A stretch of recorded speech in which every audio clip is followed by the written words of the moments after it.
I mean, come on, folks. Hallelujah. If you are a fair weather Christian, this is your day. Hallelujah. Sun is shining.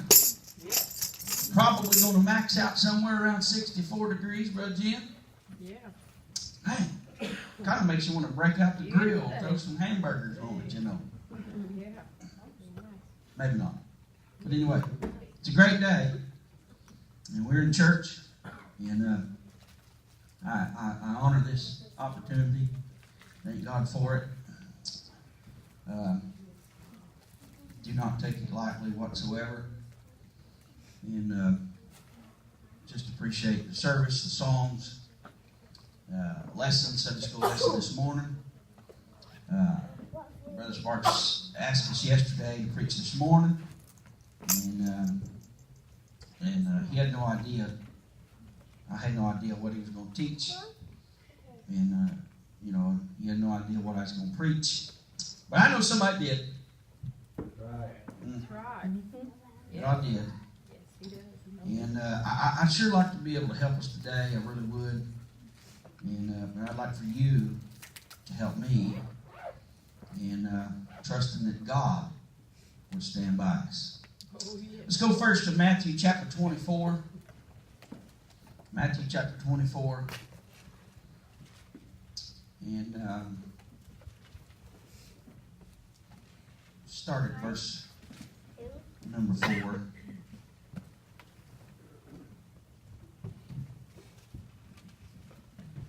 And Jesus answered and said unto them, Take heed that no man deceive you.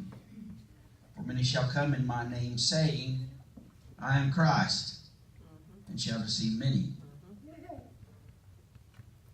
And ye shall hear of wars and rumors of wars. See that ye be not troubled. For all these things must come to pass, but the end is not yet. For nation shall rise against nation, and kingdom against kingdom. And there shall be famine, pestilence, earthquakes in divers places. All these are the beginning of sorrows. Then shall they deliver you up to be afflicted, and shall kill you, and ye shall be hated of all nations for my name's sake. And then shall many be offended, and shall betray one another, and shall hate one another. Many false prophets shall rise, and shall deceive many. And because iniquity shall abound, the love of many shall wax cold. But he that shall endure unto the end, the same shall be saved. Let's turn to Revelations chapter 2 and verse 4. Revelations chapter 2 and verse 4. Very familiar passage. Jesus talking to the 7 churches. And this particular church was Ephesus. Verse number 4. Nevertheless, I have somewhat against thee, because thou hast left thy first love. Nevertheless, I have somewhat against thee, because thou hast left thy first love. Thank you for standing. You may be seated this morning. Trust the Lord will bless you. Need your help. And I want to preach just a little while if I can. And try to hurry but get done at the same time. I want to preach on have you gotten over it? Have you gotten over it? And we understand in Matthew chapter 24 that Jesus is telling the disciples and telling those around of the things that were going to come, things that were going to happen. And, some folks feel like he was talking about things that were going to happen just in a short while then. But we know that what he's talking about are things that are going to happen in the end time. Man, and I'm not real, obviously not deep into those things, but I do have sense enough to know that he said nation shall rise against nation and kingdom against kingdom. And, you'd have to be blind and in some kind of a hole not to know that that's happening. Right. That's right. And there's a lot of things taking place, but I really don't want to stop there, but I want to notice verse 12. And because iniquity shall abound, the love of many shall wax cold. And then in Revelation it said, because thou hast left thy first love. Both of these loves in these texts both come from the same word, and it's talking about a brotherly love or affection to one another or to God. Yeah. And so, with those things in mind, both in the world of nature and in the world of human nature, we have a tendency and we have found a way to get over things. Right. We have found a way to get over things that hurt us, bother us, afflict us, or in some sense like that. But whether it's for good or for evil, you can see that the hand of recovery or the law of recovery is always at work. Right. God always wants to recover. Right. Amen. Yeah. And so, we can look at the landscape that has been devastated by floods or tornadoes or hurricanes. We've heard a lot of that lately in the news. The fire in California, all those things. We've heard the hurricanes and saw the pictures or video clips of destructions, things that have happened naturally that have absolutely wiped out complete towns and things you see such as that. But you give that a little time, folks have a way of rebuilding. Folks have a way of putting back. And you give it 10 years or less, and you can go to that same place and hardly be able to see that anything happened. Because there's a way of recovery. There's a way of fixing it. There's a way of making it right. Crops are ruined, trees uprooted. Everything you look at in the path of a storm is torn to shreds. And it looks as if Mother Nature has went mad. Sometimes it looks as if things will never be beautiful again. Amen. But the months pass, the grass begins to grow over the burnt, parched, and places where the fire has scorched it to the dirt. Flowers begin to bloom, fresh crops begin to grow, and things are rebuilt. And after time, you never knew what took place. Nature has a way of getting over. We walk over the battlefields that's turned into museums today, and we can very faintly see the scars that are left by fierce battles of days gone by. Oh, we have to look close to find the marks of conflict and the marks of destruction. But as time has and always will, it obliterates the marks of war and destruction. Sometimes, though, wars help nature. Yeah. In England, there was a bomb, and all the bombs that exploded there shook the earth so hard, and it shook loose seeds that had laid dormant for years. Flowers and shrubs that were very rare, all kinds, begin to spring up and grow in the bombed out craters where the destruction of mankind had hurt the earth and hit the earth. You may not understand where I'm going. Just hang on here. I got a place I'd like to be. But Mother Nature took hold and began to cover up the places of war and the hurts and the scars of everything that mankind had done. The human race, for the most part, have gotten over things. Right now, there's things that happen to you that you would have to think really hard to remember. That's right. That's right. Amen. Yeah. Of course, there's some things that you wouldn't have to go very far to remember. That's only because it hadn't been long enough yet. Wars and pestilence and famine have threatened to wipe us out. Radicals have screamed that this is going to take us out. Amen. We had a certain individual who stirred up the whole entire country and talked about global warming. That's the only thing I remember about that guy is global warming. And then Brother Mitchell reminded us somebody said we was going to have a freeze out. Somebody needs to come out of the cooler because it ain't going to happen that way. Come on now. But we have individuals that have a way of getting over it. Some have been given up to die. Disease has threatened. Every doctor said, you're not going to live. But some of them are still with us today because God has a way of touching and of recovering the records in the files in the hospital rooms or the hospital offices across our country are full of reports of people that should not be here, but they are. Amen. Amen. So it's good to get over a few things. Amen. Thank God we're not all still like babies, a-gooing and a-cooing all the time, speaking some kind of language that we can't understand. Olivia's 3 years old, and she talks all the time. And Michelle's with her every day, all day.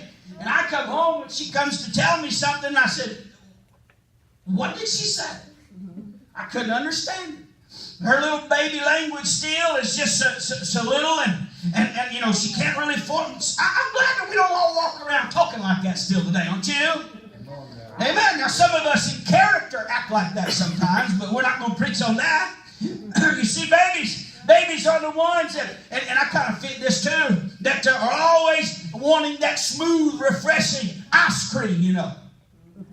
And so, you know, they sometimes can take a fit wanting it. And thank God we're not all like that, walking up and down the street screaming for ice cream. One man told me one time, he said, you can't be mad eating ice cream at the same time. Amen. Thank God for that. But listen, 1 Corinthians 13:11, this is kind of where I want to go here. When I was a child, I spake as a child. I understood as a child. I thought as a child. But when I became a man, I put away childish things. Amen.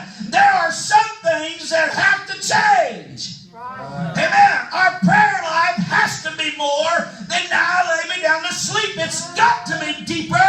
It's got to be more powerful than that. There's got to be something about it. We cannot always walk around with something on our shoulders. Amen. You know what's going to happen? We'll carry it all the way to the grave, and we'll stand before God with it, and He's not going to let us in. There's some things we simply have to get over. Amen.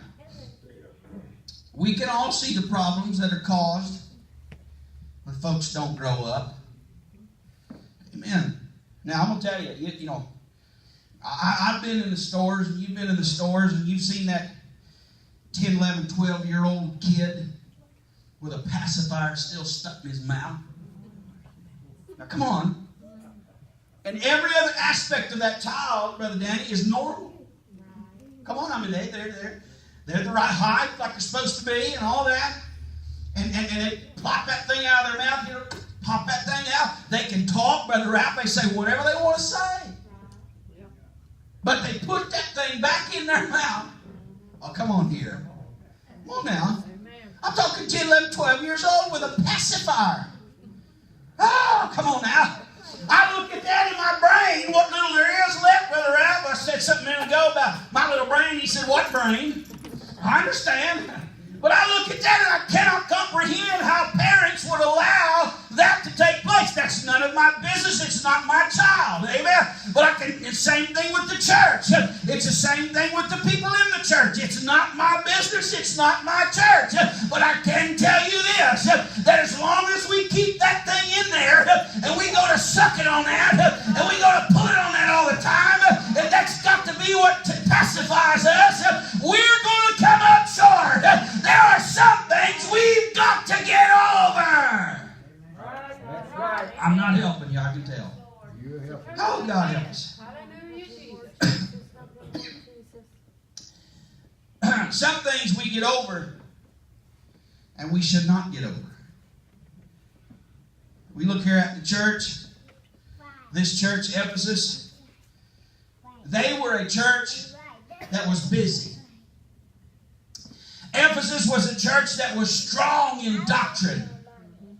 They still preached the truth, they still told the truth, and they still lived the truth. But there was something missing. Jesus said, I've got somewhat against you. You left your first love. You're doing it, but you're not loving it. You're participating only because you have to, but you don't love it. God help us today. Oh, I'm telling you, we've got an hour that we're living in that folks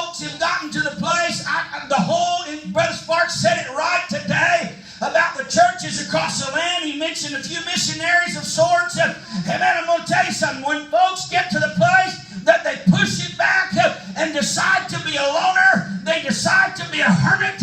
They decide to be somebody that says, don't touch me. Leave me alone. I don't want your help. Don't call me. I'm telling you, there's folks I used to talk to regular. They won't even give me their phone number today. It's the truth. Come on now. When I pastored, I preached them more than some of the rest. And today, I thought we were friends. But today, I have begged for their phone number. I have asked to talk to them. Nope. There's just a select few that has that phone number. And I'm not one of them. Now, I could let that bother me to the point where it just destroys me. And for some time, it probably did bother me just a little. But I tried to pray for those folks like that. But listen, here's the thing. We cannot get to the place where our minds go to the area where we begin to shut off switches when it's concerning God.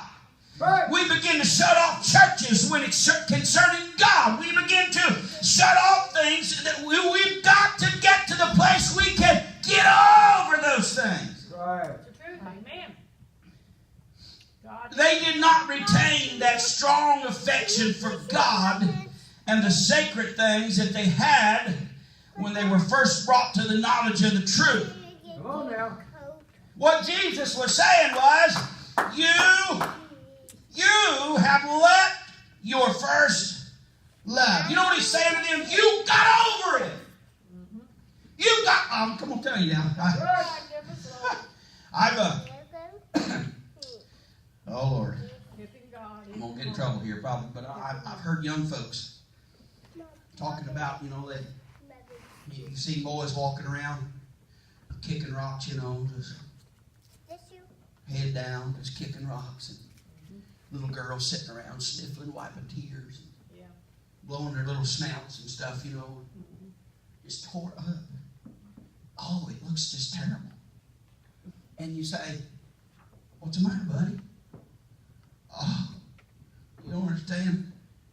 She broke up with me, and I ain't over her yet. Yeah. Somebody asked her, what's the matter, honey? You don't understand! They're a little more dramatic than the boys are. They just go off. I mean, they were waiting for somebody to ask them that question. You don't understand! I loved him so much he broke up with me. I'm not over him yet. I'll talk to you later. Oh, now. I'm not over him yet. You know what that is? That's puppy love. Well, now, sometimes it all comes back around. They get together and they wind up getting married. And it's obvious that they haven't gotten over each other. Come on now, listen to me. What are you trying to say? I'm trying to tell you something here. We can never get to the place where we never get over Jesus Christ. We can never get to the place that we lose the excitement of Jesus Christ. Young folks are coming to the church today. They're sitting on the pews hearing the words that we say. They're hearing the songs that we sing, but they're not loving God. Amen. Talk to us. Talk to us. That's right. It is absolutely true. Brother Spark said this morning already that if the home is not on fire, church is not going to be on fire. You know what it bleeds down to? It's not just that. I have seen places where the leadership of the church has fallen out of love with God. They do it for an occupation. They do it for a paycheck. Come on now. It's mechanical. It's just a job. The liturgy of it, the place they've gotten to, it's just a place to exist. It's just something to do.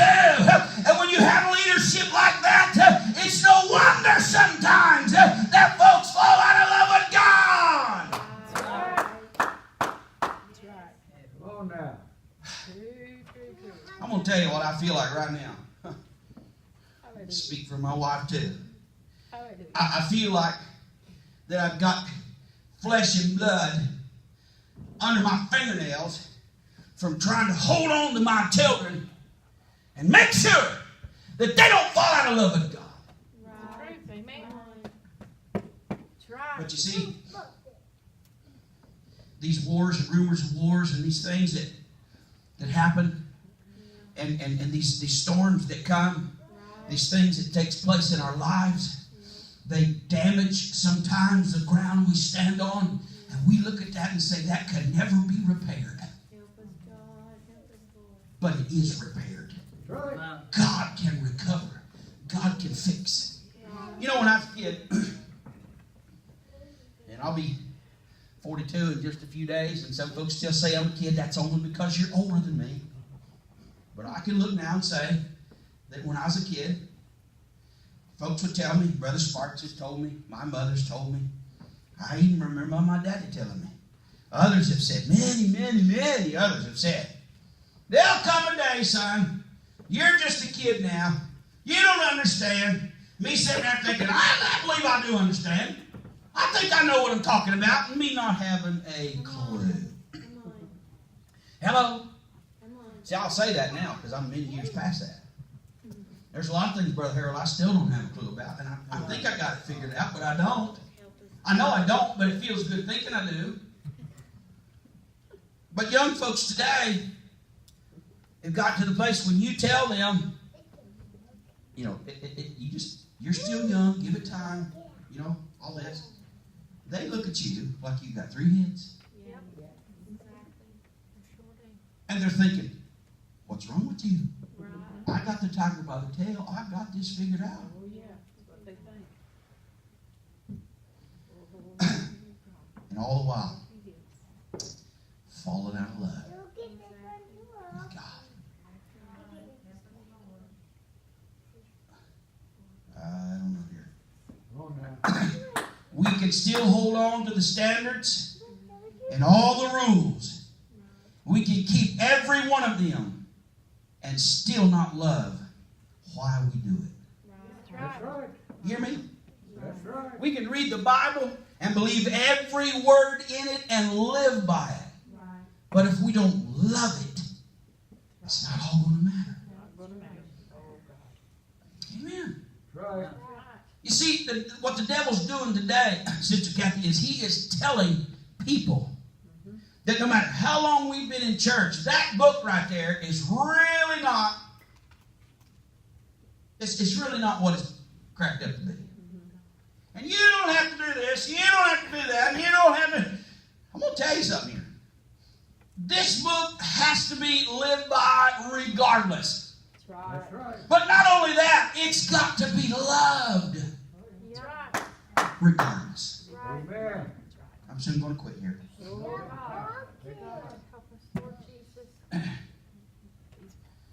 I'm not talking about the puppy love like we mentioned about the children, the kids, young kids, but I'm talking about a love for a Savior.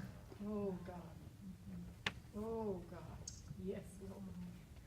Oh, That bled and died. yes, yes. Oh, I just can't get over that. oh, Jesus, Jesus. I just can't get over that. Come on, Jesus. I was thinking the other day going down the road, what? There is no way to measure the love he had for a people that he knew, Brother Tom, was not going to love him back. And he died anyway. Went to that cross anyway. Now, mind you, he struggled with it. The Garden of Gethsemane. He struggled with it. Oh, yes. Father, if it be thy will, let this cup pass from me. Yes, yes. But then he said, nevertheless. That's right. I am so glad, Sister Pauline, that he said nevertheless. That's right. Woo! Come on here. God. Nevertheless, not my will, but thine be done. Because he loved me, my Savior died. Come on here. And we'll come to church and just go through the motions and forget all why the whole thing happened to start with. It's because he loved us. We must love him back. Right. We must love him back. Glory to God. Hallelujah, Jesus. Glory to God. Hallelujah. Hallelujah. Hallelujah. God, I love you. Oh, Jesus.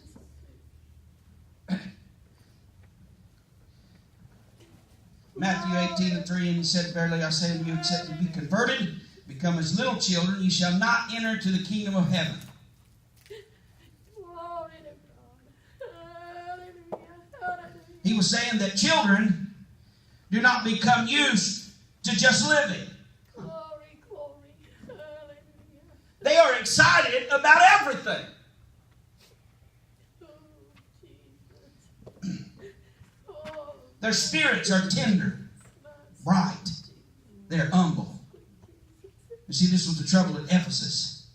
They were not tender and bright, and they were not humble. They had gotten over their first love. Some married couples do the same thing today. Bliss becomes boredom, and it ends in a divorce court. Well, now, fall out of love. Ephesus, there was something missing. You know what Ephesus needed? The exact thing that Brother Sparks mentioned this morning. She needed a revival. Oh, now. Right. A revival. yes. Hallelujah. Glory Now, to God. Hallelujah. I'm not the captain of this ship, but I remember when we were pastoring, there was one evangelist that we had called and contacted and invited to come preach a revival. And something happened to their schedule, or ours won, and anyway, they couldn't come the first time, so we rescheduled it. Same thing. Something happened again, and they couldn't come. I said, that's it. I'll tell you what we're going to do. I told the church, I said, here's what we're going to do. I said, back in the day, they didn't have telephones, telegraph, or tell somebody, or text messaging. They prayed, and the church asked God to send revival, whether it be in-house or send the preacher. Right. The preachers across the land, Brother Jim Watson, were praying the same thing. God, give me a message for a church. Come on here. And somewhere in the middle, the prayers met each other, and there was a massive explosion of the Holy Ghost. And in through the door one night walks a preacher, and God deals with the pastor's heart and said, start revival with that preacher tonight. We started revival with that preacher. Went 2.5 weeks. Folks got saved. Folks got the Holy Ghost. And those folks are still saved and still got the Holy Ghost because the church prayed and the preacher prayed and God sent revival because somebody loved God. Right. Yes. That's right. Oh, come on now.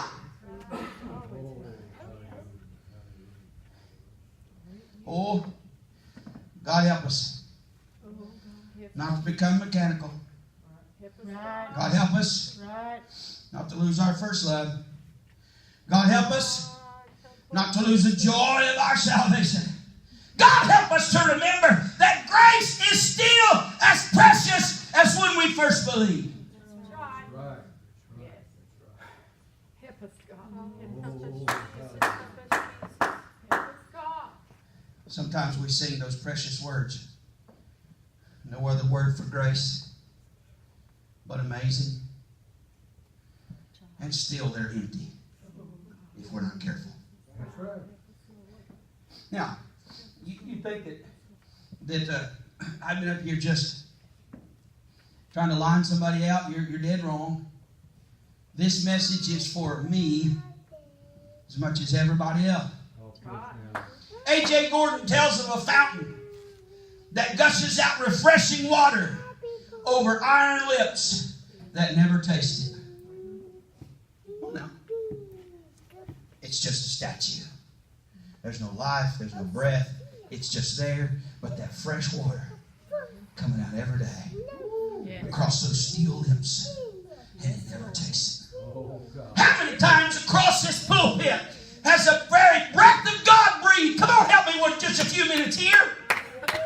How many times across a pulpit or across a pew somewhere has somebody stood up in the breath of God and the refreshing words of God and the river of life has gushed out and we've not tasted it? Right. Hallelujah. Hallelujah. Hallelujah. Hallelujah. Glory to God. Hallelujah. Precious God. Christmas Evans, I don't know much about him, but he was a Welsh preacher. He'd been preaching a convention somewhere in the country, and he was riding back home on his horse. Just preached a convention. And God dealt with him about his cold heart. Brought that preacher under conviction on his cold heart. I believe if I remember right, he crawled down off of that horse that night in the middle of the night, tied him off, and prayed through till his heart started getting warm again. Come on here. That's it. I remember a camp meeting, and I know this is being recorded today, but I remember a camp meeting, and Brother Joey Hyatt was preaching, and he was preaching on keys. Keys of this, you know, he had this big old wad of keys, Brother Jim, about like that big wad of equipment keys, you know, we talked about. He pulled out this big ring of keys, you know. And on one key, he had the key of victory. And I'm telling you what, that place was on their feet. They was absolutely, I mean, he come through preaching on the key of joy, key of salvation, the key of the Holy Ghost. And I mean, he went right on down to, I mean, that place, the whole entire place was on their feet.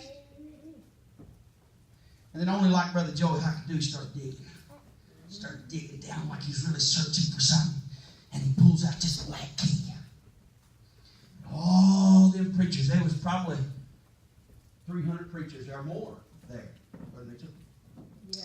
He walked over to them, boy, they was all just, come on, preacher, come on, preacher, come on, preacher. It was just all about getting him going, you know. Yeah. He pulled out that key, Brother Harold, that black key. He walked over to them preachers and he said, this is the key to some of your preachers' hearts. Just as black and cold as it can possibly be. That's right. Now, there wasn't very many amens on that round. But I'm telling you, when the altar call was made, there were some preachers crying and praying through, those that had sense enough to get it. And those that wasn't past the place where they didn't feel like anybody could tell them anything. There was a bunch of them praying through, squalling and bawling, and begging God, warm up my heart and give me the fire back that used to. I'm telling you today, there's a bunch of us need a fire built. You hear me? Come on now. I've got a fireplace in my house. It's operated by gas. I call it fake fire. Yeah, it'll still burn you. It sure will. But all I got to do is flip a switch and turn a dial. That ain't what I'm talking about. I'm talking about a fire that's burning hard and hot and bright. A fire for the love of God that comes hell or high water. I'm going to love Jesus. Right. That's right. That's right. That's right. Glory to God. Hallelujah, sweet Jesus. I'm after some young folks Yes, Lord. Yes, Lord. that would stand up in a service and say, I don't care what the world says. Right. I'm going to love Jesus. That's right. Yes. Love Jesus. Yes. How about older folks alike? That's right. That's right. Don't be like the preacher that worked at a place for 2 weeks, Brother Mitchell. He said, I worked there 2 weeks and they don't even know I'm a preacher. That's not good. They didn't know he was a preacher, much less a Christian. That's right. Oh, come on now. Oh, God. I'm quitting. They're coming to do this a song. I failed attempt to get this to you. Really have. Help us, Lord. The bottom line is this. If you've gotten over it, there's a place right here. That's right. Right here. This is the station right here Yes. where we can get it back. Yes. That love, Yes, Lord. that excitement. Yes, Lord. See, that's the thing. Yes, Lord. You know as well as I do that whatever job you have, whatever your occupation is, if you don't enjoy that, it is not going to be good.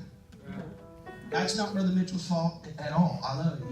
But there was a time when he was my boss, and there wasn't no issues between me and him whatsoever. But I got so sick and tired of the smell of that place. It didn't stink. It wasn't a rotten smell. It still got that smell. Sometimes I go down there with him to do something and go in that place and I'm like, oh, Lord, where's that? And I stood there for 2 years in that place, inside that cold building, and sliced tenderloin. Done a few other things, but mostly sliced tenderloin. But I'm not bragging, but I can slice a little bit. Now they got these big fancy machines that put everybody to shame. But I can put away a little bit. I stood there for 2 years, hating every moment that clock went off and I knew I had to go in there. I I didn't enjoy it. I enjoyed the people working, but I hated that. Number one, I was inside. Could not see outside. It felt like jail. Huh? Some folks don't have a problem with that. I do. Man, I've got to see outside or I'm smothered. I got to be outside or I'm smothered. I didn't enjoy that. So guess what? How many years you been there? 28 years. 28 years in that place. I lasted 2. I said, I can't take it. I remember one time in Indiana when I was pastoring up there, I thought I'd get a little supplemental job, you know. There's a little factory I could have walked to right up the street from the church. Houston Manufacturing. And all they did was box stuff together and ship it out. And they just handled it, boxed it, and shipped it out. It was inside. And I didn't mind the work. I mean, it was busy. You didn't have any time to goof around. It was busy. And that was the only thing. You know how long it lasted there? A week. The boss lady wanted to come around and hug everybody every morning. And that was enough to send me running home. I said, boss lady, okay? What's your point? My point is this. If you don't love it, you can come and sit on a pew all you want to. But you won't stay if you don't love it. You won't stay if you don't love it. I'm here today to tell you something else. All the craters, listen now, all the craters and the scars from the wars and the battles that we've been in, there's nobody can fix that like Jesus can.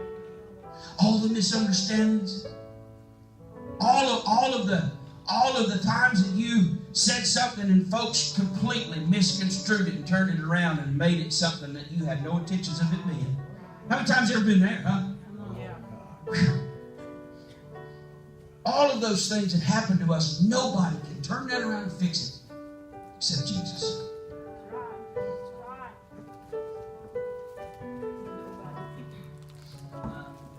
Nobody. There's never been a man like Jesus. Never. Would you stand this morning? I went into overtime just a little bit. I don't know where you are. I don't know where you're measuring your excitement or your love for God is. Sometimes I have bad days in my job now.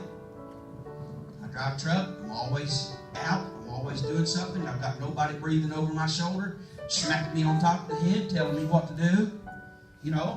I get my little jobs and I go do what I'm supposed to do. And I'm outside all the time. Sometimes I have bad days. But my worst day, driving that truck, is not near as bad as my best day when I worked in that factory. You know what I'm saying? I love what I'm doing. Folks have said, why do you like this so much?